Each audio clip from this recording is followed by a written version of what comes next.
Uh, Hi there. We appreciate you all making the time to attend this webinar today. Um, Before we get started, I quickly would like to remind you that this webinar will be recorded and that you will receive a link to rewatch it after the webinar. So I know that every organizer of a webinar says this, but we really mean it. We'd like to make our webinars as interactive as possible. So please do ask questions during the webinar. You can do this using the Q&A feature by clicking on activities and then Q&A. We will address your questions after the presentation. We should have plenty of time for that. So please ask whatever question you have. Okay, let's get started.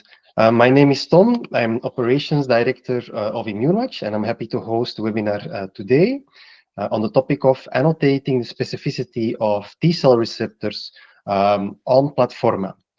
As usual, during the webinars of ImmuneWatch, we'll be talking about T-cell receptors and how to computationally determine their specificity for epitopes. Now, we do this using our DETECT software, and to make this as user-friendly as possible, we have now partnered with MiLaboratories to make DETECT available in Platforma. Platforma is a user-friendly computational biology platform that empowers biologists to analyze their data independently. So from raw sequences to publication-ready visualizations and biological insights. So during this webinar, we also welcome Stan Poslavsky. Welcome Stan, who's CEO at MiLaboratories, and he will provide a demo on how DETECT and Platforma can be used to analyze TCR sequencing data with ease. Before we really get started, as we'll be talking a lot about TCR-epitope annotation algorithms today, we would like to get a sense of how familiar this concept is to the audience. So we'd like to start with a very quick anonymous poll. How many of you have already used these kinds of algorithms in your own research or work? You just saw a poll pop up, so please vote yes or no, and then we'll look at the results in a minute. So before we dive into the demo, I'm going to give an introduction. So let's first look at where TCR-epitope annotation applications fit within the process and the different steps of TCR sequencing and analysis. So starting material for TCR sequencing can be any T-cell containing population, basically. For example, PBMCs, or as in the example that we'll be discussing today, tumor-infiltrating lymphocytes or TILs, for example. So these samples are then processed to DNA or RNA, and then TCR sequencing is performed. The next step is TCR repertoire assembly.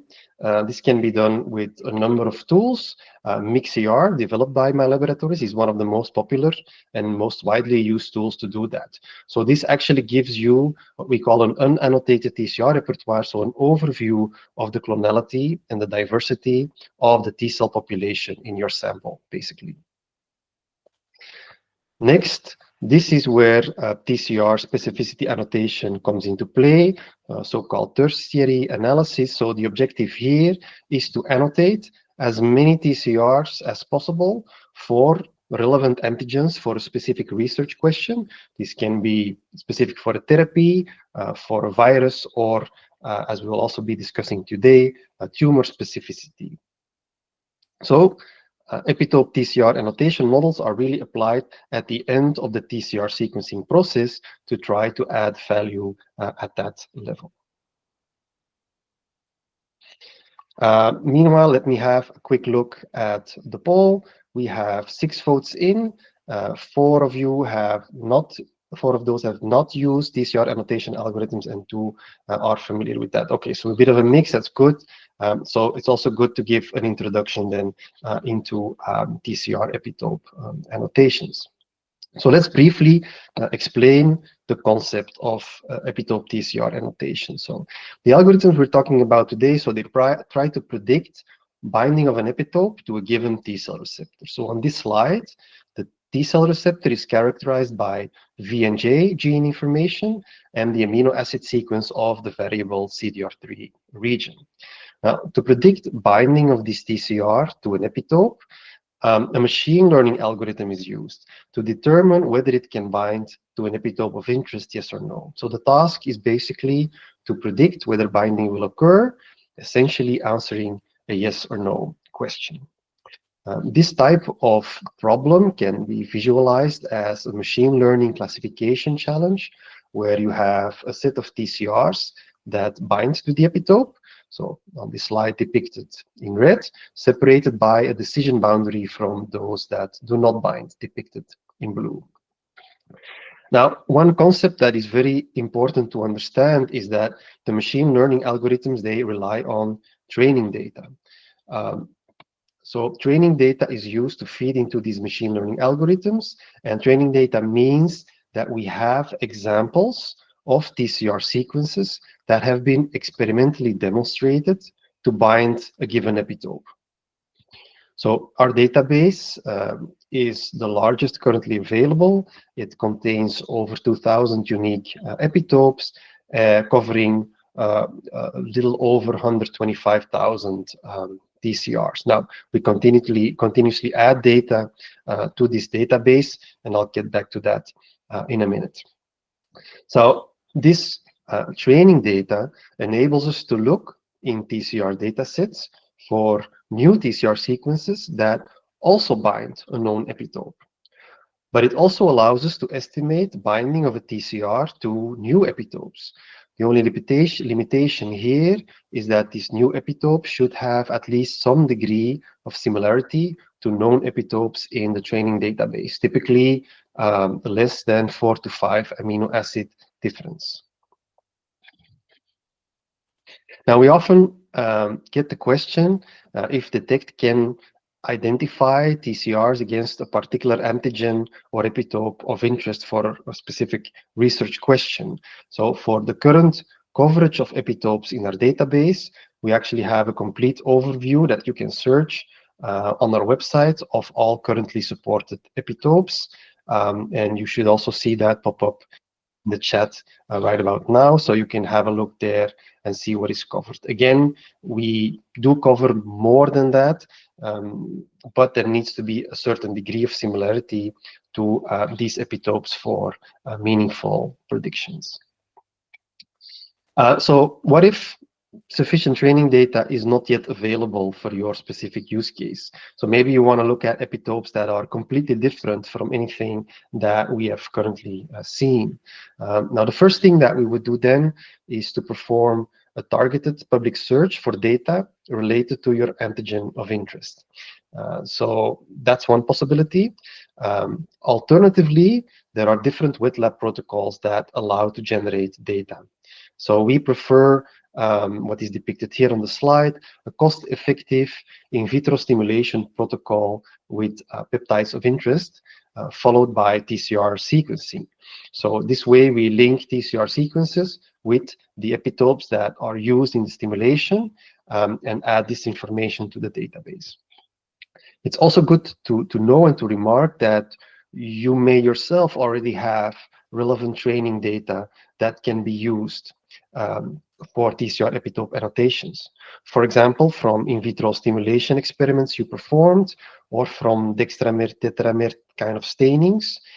This can all be used to improve annotations. Good to know is that typically for a given epitope, we need, let's say, 20 to 30 TCRs at minimum. More is always better, but from that number, we start to have good coverage, basically. Okay, now let's look in general, and we'll come back to that in a demo, of course, but let's look in general at the typical input and output of epitope TCR annotation models. So from left to right on the slide, you can here see the input and output of ImmuneWatch DETECT. A typical input, for example, from a bulk TCR repertoire, is the amino acid sequence of the variable CDR3 region on the left, followed by V and J call information, in that order of importance also. Then a typical output gives, in first instance, a prediction of the binding to a specific epitope. For the first TCR, this is this GIL epitope, together with a confidence score that shows how reliable the annotation is. We typically use a cutoff score of 0.2. Next, we also provide the antigen and the species of the epitope, as well as the HLA background on which this epitope is typically presented. Lastly, there may also be a reference to the source of the training data, if this is, of course, a publicly available source. In this case, in the first TCR, you see reference to a publication in PNAS, where actually a TCR was reported to bind this GIL epitope. And if you look at the sequence of this TCR, it is very similar to the input TCR sequence, hence the reliable score.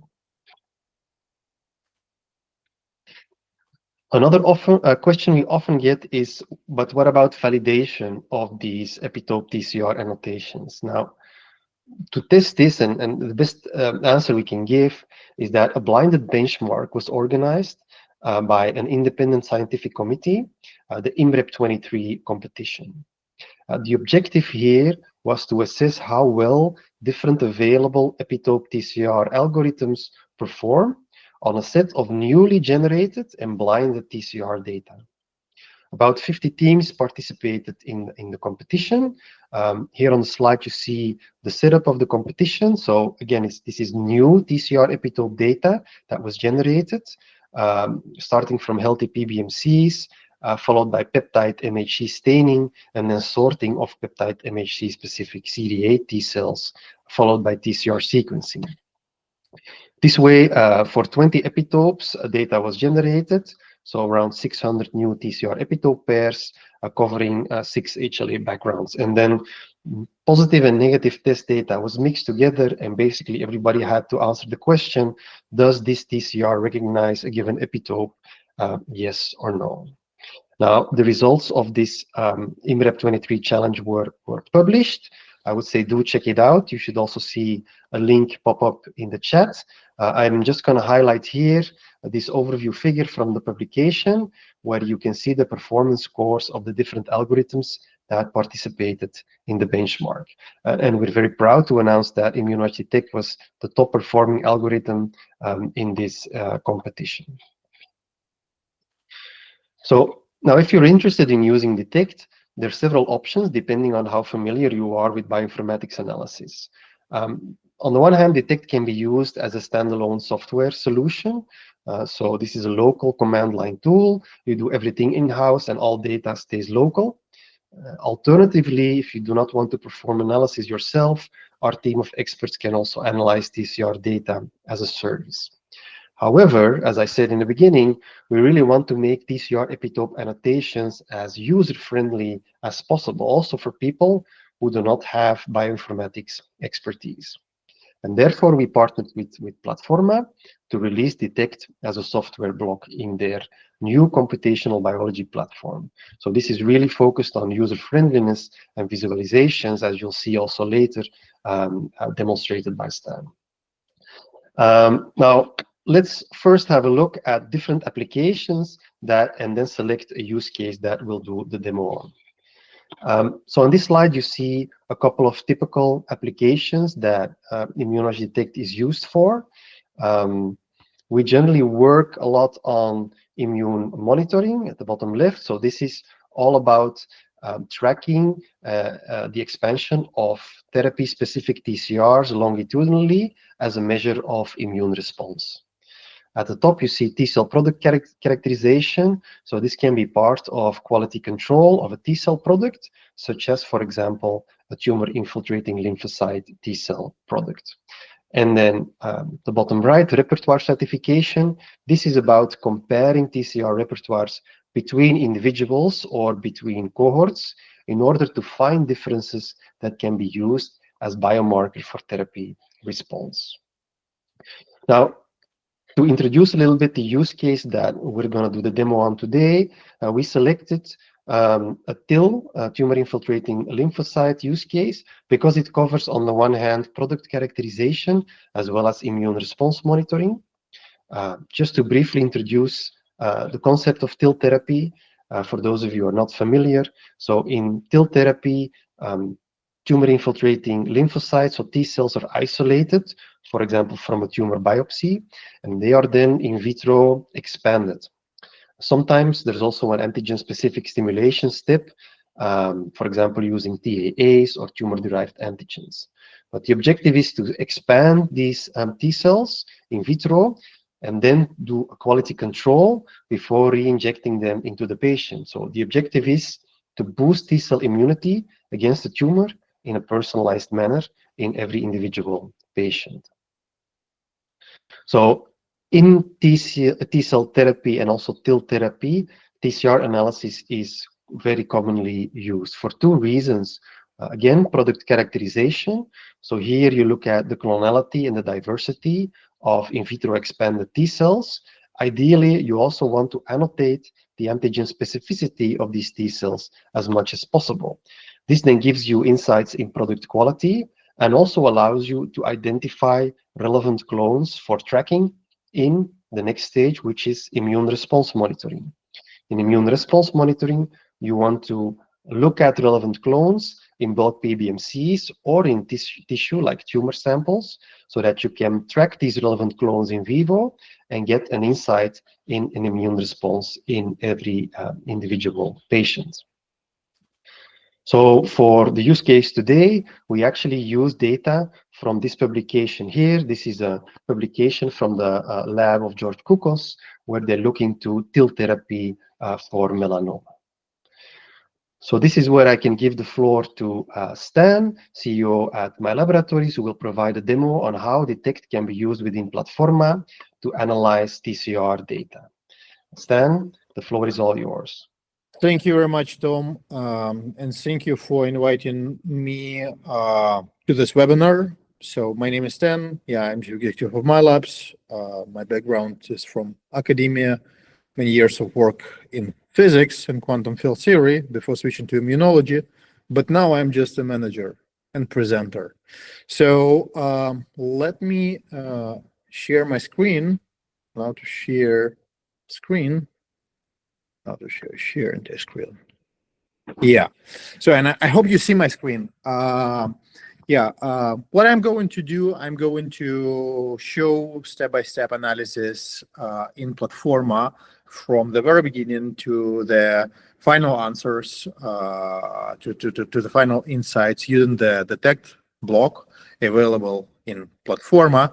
And here you see my screen, you see the Platforma desktop application with one of the final results of this analysis. Tom, confirm please that my screen, everybody see my screen, yeah? I can see your screen. Super, super.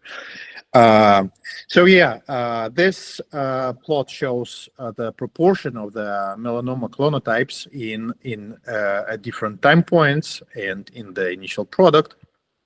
And this is one of the main results of the study, the content that we prepared for the webinar, actually, because that's a part of the study. So let me start with the very beginning. The first thing is that Platforma is a desktop application, which you can download from the platforma.bio website from the download section.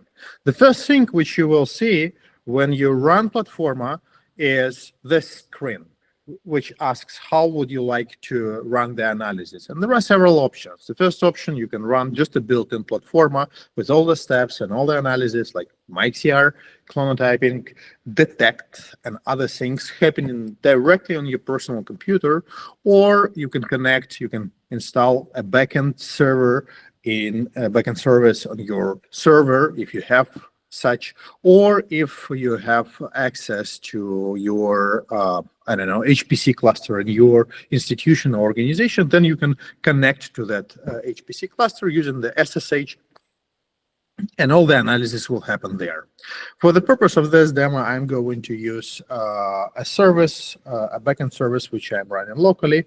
And that's the first screen which you see when you log in into Platforma. You see the list of your projects. So let's start from the very beginning. Let's start from the FASTQ files and get the annotated clonotypes, the find the expanded clonotypes, how the melanoma clonotypes behave with the time points right away. So I'm going to create a new project. Let's call it detect demo. It's April 22. And yeah, we have an empty project. In the empty project, what we can do, and what we can do and what we first do, we're adding the first block. So here you see the add block button, and in the what we call a registry of blocks, you see many different blocks or applications. Every block is like a real application dedicated to a specific biological task. The first one we are going to add in the project is samples and data. That's the block allowing us to import our FASTQ files into the project before we do and run the analysis of clonotyping and then annotation with the detect. We can import FASTQ files either located locally on our computer, or we can configure Platforma to have access to the remote storage. And if in your organization you have data storage with FASTQ file, then certainly you can connect Platforma to it and use the FASTQ file located in that storage. For the purpose of this demo, I have 3 samples from the paper that Tom mentioned, which we're going to use for the analysis. So I selected all those 3 samples, 3 FASTQ files. So this is a single read data, no R1, R2, just R1. And you see that samples and data block automatically recognizes the sample name from the file name. So I know that this is a TCR beta data. So let me call this data set TCR beta. Yeah, and let me also modify the way how we extract the sample name from the file name. So I don't want to use this whole string. I want to use only the first portion. Let me do this way. Yeah, so this will be a sample name. And let me click create. So we have TCR beta data set. For every sample, we have just R1. If, for example, we have R1 plus R2 paired and sequencing, then again, all is automatic. You just select all the files, and here you will have R1 and R2. And let's go to the metadata. Let's also import metadata corresponding to this project. And the metadata has additional columns, very important, patient and time point. And actually, you can import any metadata. So absolutely arbitrary. Whatever you have, you can import here. Once I click run, I have my data set, TCR beta, 3 samples in the data set.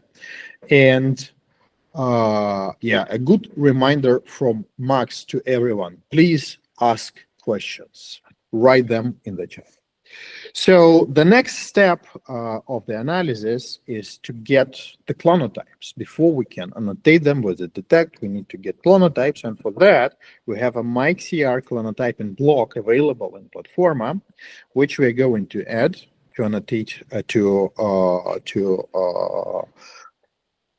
build clonotypes from our FASTQ files. So the settings are pretty obvious and pretty simple. We just select the data set. We have only one in this project, TCR beta.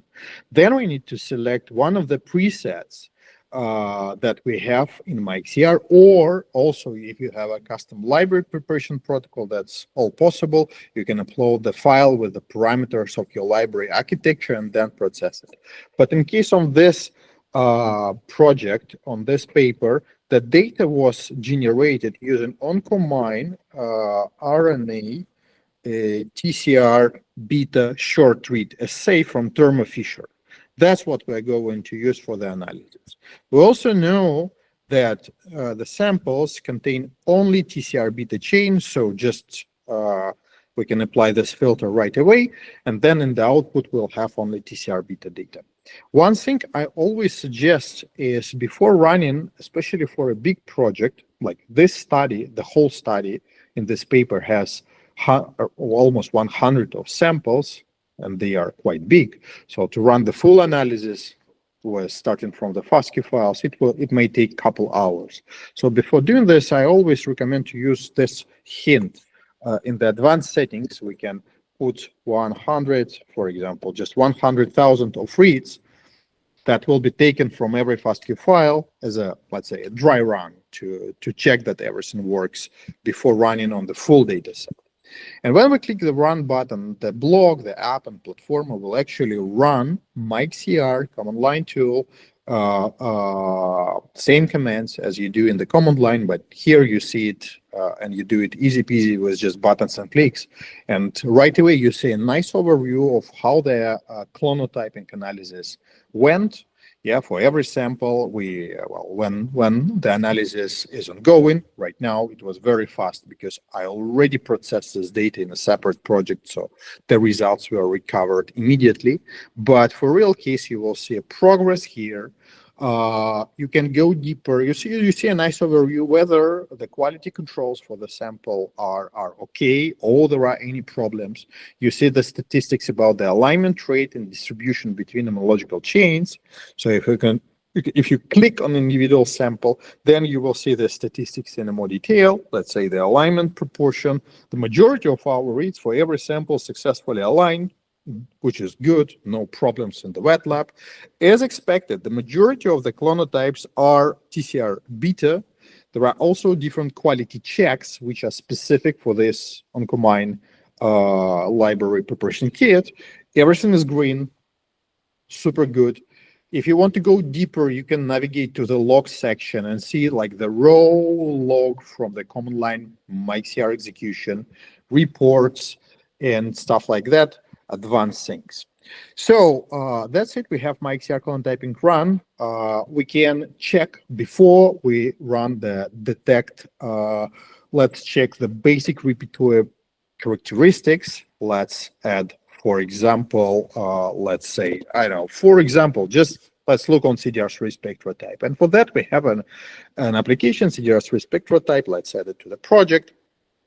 Yeah, and in the settings, let's select CDR3 amino acid sequence. We'll use, so here in the specific data, there are no unique molecular identifiers, just the read number of reads, which for every clone type will be used as a weight. And when we run this block, we will have the spectrotype bubble plots for every sample, the histograms with the distribution for the V genes, for the most frequently, most abundant CDR3s, etc., for different samples. That's just one of the examples of things which we are going to check basically when we are doing repertoire analysis. Another thing which is actually quite useful in case of this specific research is the diversity of the repertoire. So for that, we have a repertoire diversity analysis block, which I'm going to add to check how diverse our samples are in terms of the clonotypes. And there are a bunch of diversity metrics available. There are some defaults already defined here. So for example, we have observed diversity calculated using the random sampling. So it's actually well normalized to calculate and compare the observed diversity across samples. It will apply the normalization, the downsampling for fair comparison. Yeah, and you can add more diversity metrics here, but let's stick to the defaults and run the analysis of this block to see the diversity. So for every sample, we have the number, the diversity metric, for example, observed diversity or Shannon Wiener or Chow1 or Gini index or D50, etc., which is quite useful. But let's look at this diversity metrics on a plot to get a better view of how diverse our samples are. So in the settings of the visualization, by the way, this visualization is what we call graph maker in Platforma. That's a very powerful and universal instrument to visualize the data. It's like GraphPad Prism, but better. So let's look here in the data mapping. So on the y-axis, we are looking on the observed diversity, and we use sample as a primary grouping. Let's use time point from the metadata. Remember, we have a metadata here. We imported the metadata for just our 3 samples, not much data, but something. And every sample belongs to either B0 or B30 or a product. So it's not actually a time point, but that's a product. Product sample, and use this time point as a primary grouping to look at the diversity of our clonotypes at different time points. So, and we see that the B0 is, well, the 0 time point, the baseline, is the most diverse sample.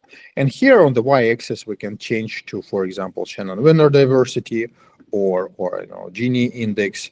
Yeah, by the way, something interesting, or D50. So that's what you can check here and play around. And there are many different types of visualizations we can choose here to look at our data.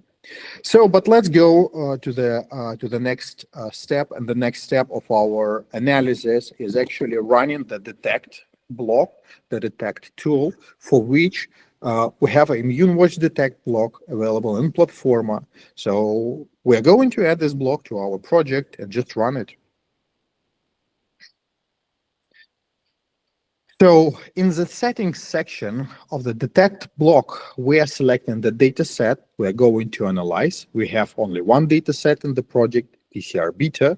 There are some advanced settings for the DETECT tool that you can use to adjust the parameters of the DETECT analysis, like you can choose a custom database and do other things. But for this thing, we are going to go with the defaults. So let's just click the run button, and it will run the DETECT tool on every of samples and generate the annotations for our clonotypes. It's fast because we use a sample data, and as I mentioned, I have a separate project where I already processed everything, but it in general fast. The DETECT is really fast.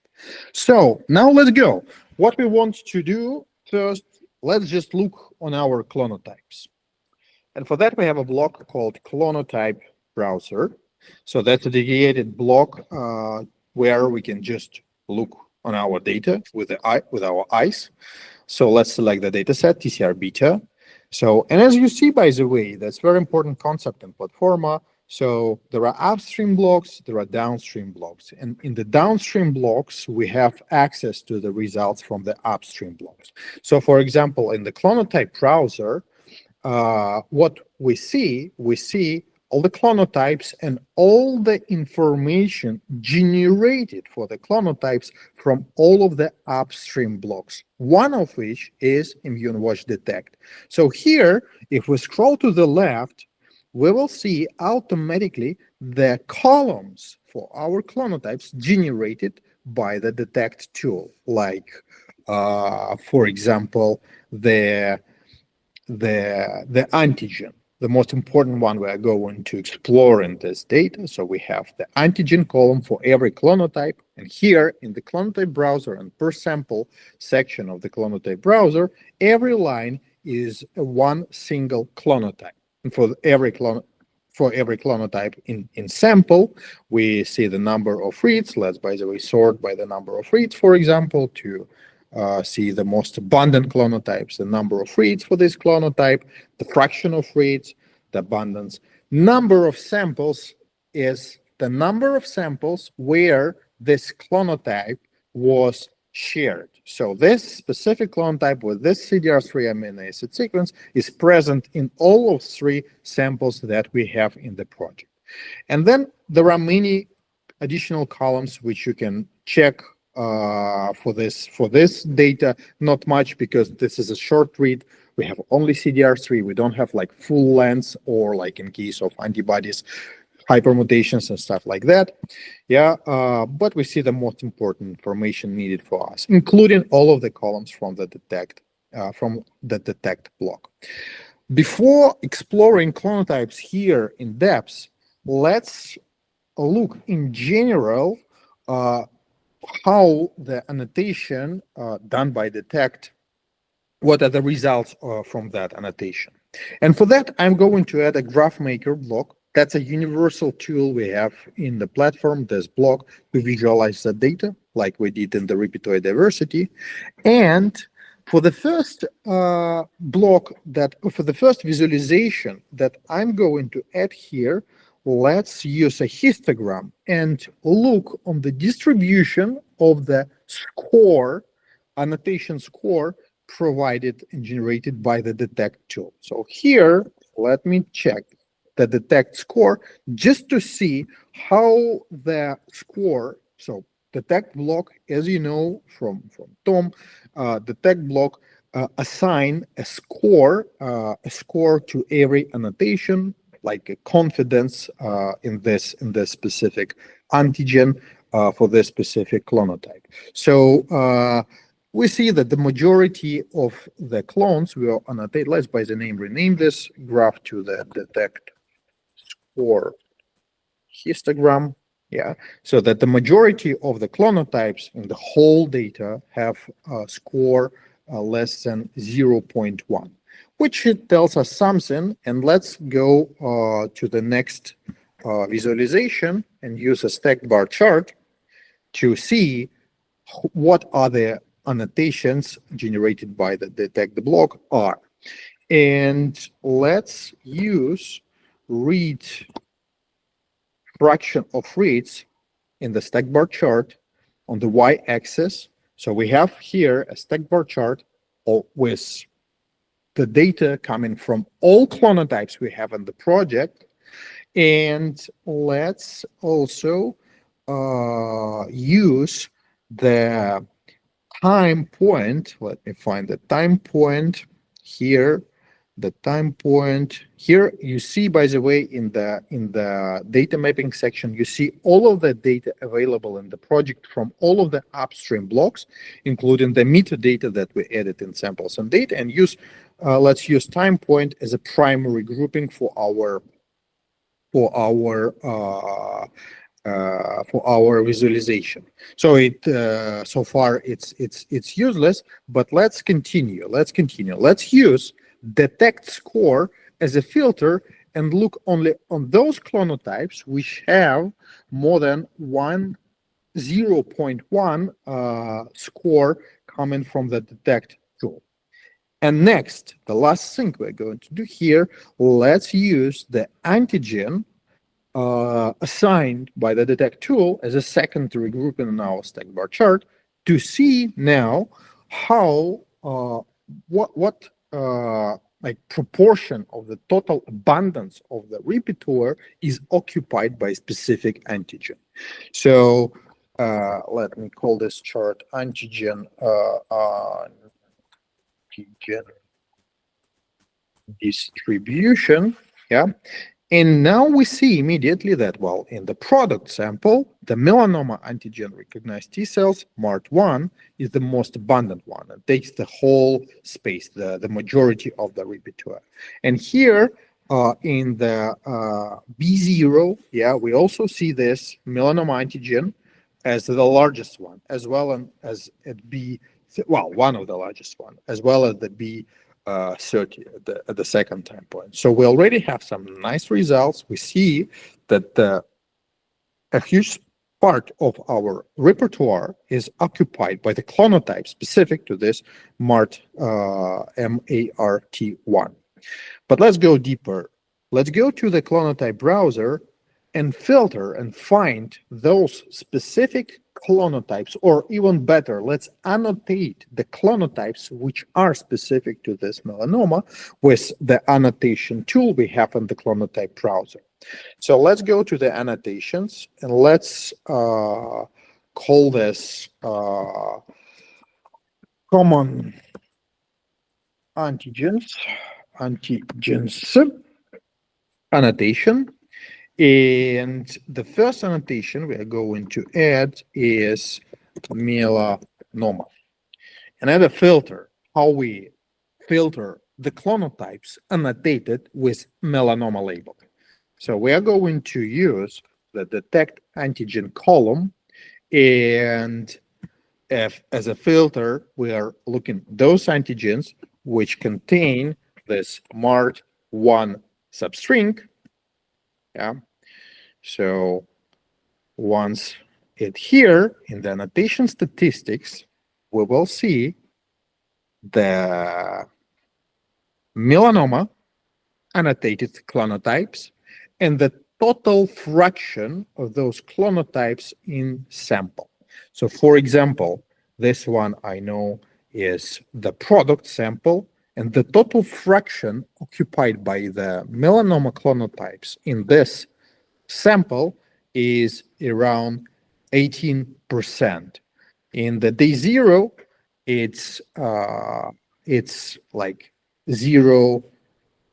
it's 9%, and more or less same in the second sample. But let's improve our annotation, and actually, as we recognize from the distribution, from the scores, we should apply a score cutoff here to select only those with a high confidence. So let's modify this melanoma filter and add a score column here, and use only those annotations which are more than 0.1.